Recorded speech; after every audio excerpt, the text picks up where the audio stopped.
C'est le mercredi 17 mars et tout va bien. J'ai la pêche aujourd'hui, c'est trop cool. J'ai reçu un mail de Pierre-Luc qui dit que tout avance, qu'il n'y a pas de problème. Mais voilà, les mails comme ça récapitulatifs qui disent que tout va bien, franchement.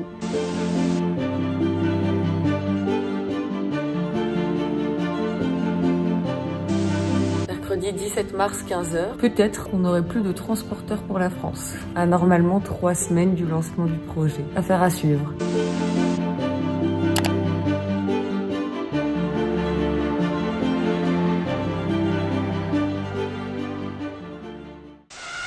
Le 24 mars, je vais dans les ateliers pour emballer tous les cartons et je me rends compte que j'ai pas mon encart.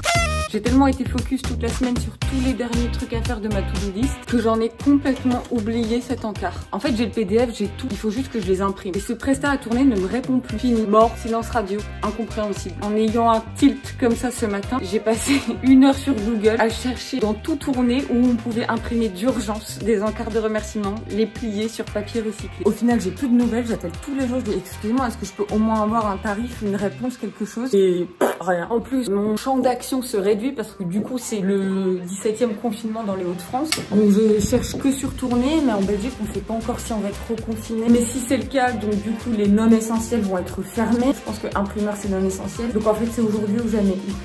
Franchement, je me suis posée, je me suis dit, si t'arrives pas à faire imprimer des encarts en 72 heures, c'est que t'es une chèvre. J'ai eu un point aussi hier avec Pierre-Luc. Ils sont très sceptiques sur un lancement au 1er avril. En ressenti, j'ai l'impression que ça fait un siècle qu'on a du retard. Hier, j'ai passé des heures sur Google à faire le tour un peu du marché du matelas 100% naturel, le vrai 100% naturel. Je suis choquée. Pour qualité équivalente, voire plus haut de gamme chez Alba, je suis partout à minimum 100 € de moins. Livraison, tout compris. Soit c'est la même chose, soit Alba est plus épais ou plus naturel. Et je suis dans tous les cas 100 € à 200 €, parfois même 400 € moins cher. Donc je suis choquée en fait.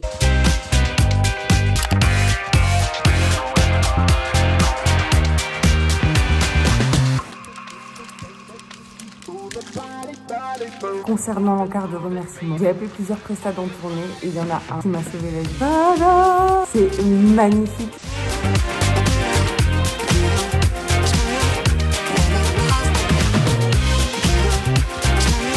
Wouhou, j'ai tout! C'est là mes encarts, je suis trop contente!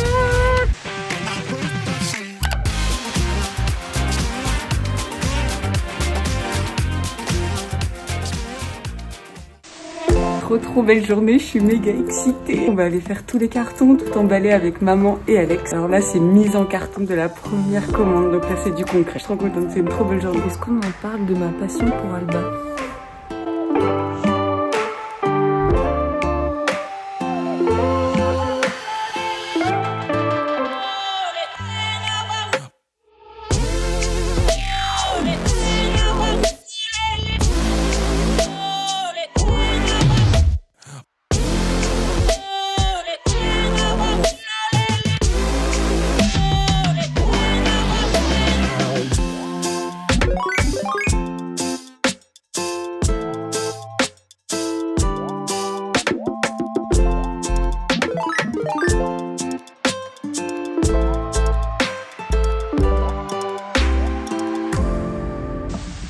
Vendredi 26 mars.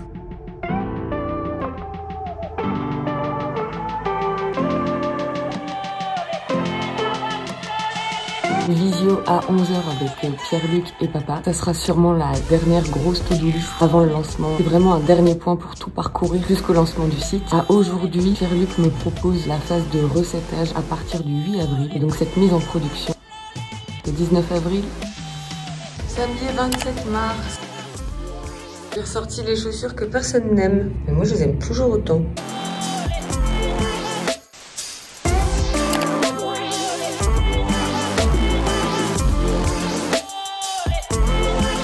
C'est un carnage.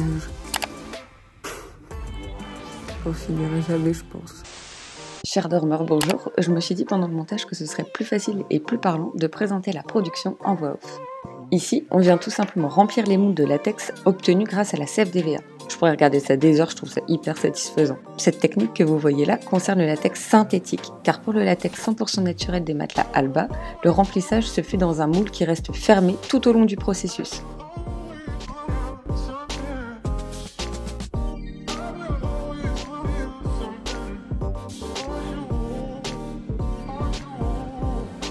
Et voilà en zoom ce qui va servir dans le moule à créer des alvéoles ouvertes dans le latex. Celles-ci vont servir à ne pas retenir la chaleur et bien faire circuler l'air. C'est ainsi que les matelas Alba sont thermorégulateurs. Ces alvéoles vont également créer des zones de confort, permettant un alignement parfait de la colonne vertébrale. Et enfin, c'est grâce à elles que vous aurez une indépendance de couchage optimale. Et là, c'est comme un gâteau à la CFDVA. Il sort du four pile poil aux bonnes densités. Ensuite, on va venir couper proprement et avec précision ce que l'on appelle les chutes du matelas. Ce sont tous les petits bouts qui dépassent à cause du latex qui a débordé pendant la cuisson. Alors là, on vient encore et encore laver le matelas.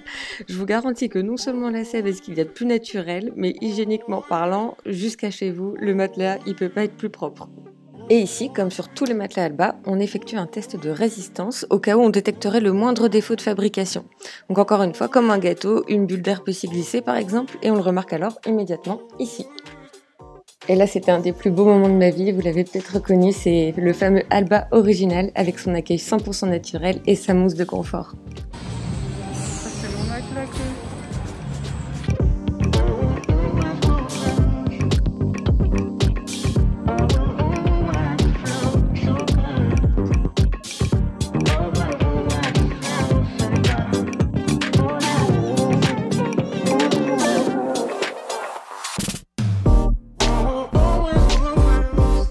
Ensuite, on vient mettre ce que l'on appelle la chaussette du matelas, et puis on place la housse. Et là, c'est assez impressionnant car notre gâteau va devenir une crêpe. On compresse le matelas puis on le roule. Cela permet d'en transporter 2 fois plus que s'il était à plat pour ainsi réduire notre empreinte carbone et c'est beaucoup plus simple à manipuler lorsqu'il est chez vous. Et comme vous l'avez vu dans l'épisode 1, en 2 secondes, il reprend sa forme. Cette technique est vraiment révolutionnaire dans la literie. Et puis là, je viens insérer la fameuse box goodies qui contient vos cadeaux pour vous remercier de votre confiance. Obligé de faire un boomerang. Et puis dernier check, en comptant que tous les Alba sont bien là. Mercredi 7 avril, 7h45. Qu'est-ce que c'est que ce bordel? Il neige partout, c'est tout blanc.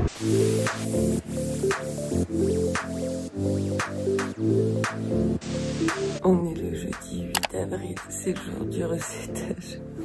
C'est une journée méga importante pour moi.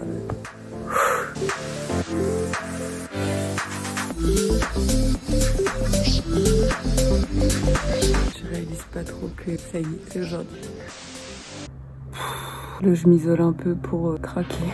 Ça s'est bien passé en vrai à la phase de recettage, mais enfin, c'est que le début. Il y a plein de problèmes. Tout le monde trouve le site trop beau, mais moi je vois tous les problèmes qu'il y a. Conclusion, ça sera jamais prêt pour le 19 avril. Je suis fatiguée parce que ça fait presque 1 an que je n'ai pas pris un jour de congé. Et du coup, je commence à fatiguer. On n'en voit jamais le bout.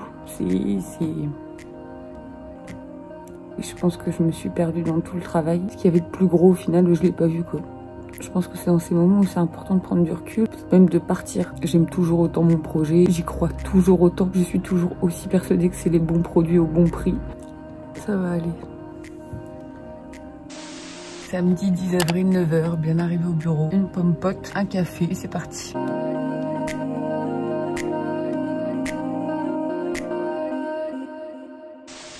Dernière semaine à fond. Je suis sur toute la partie recettage du site.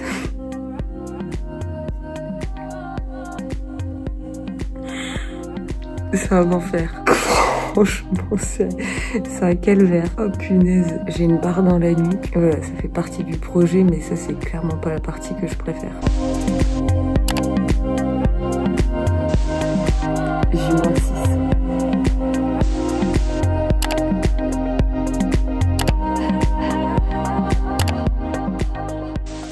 Bon, on est le samedi 17 avril, je suis dans mon camtar avec mon café, il est 7h30 environ et c'est mon anniversaire aujourd'hui.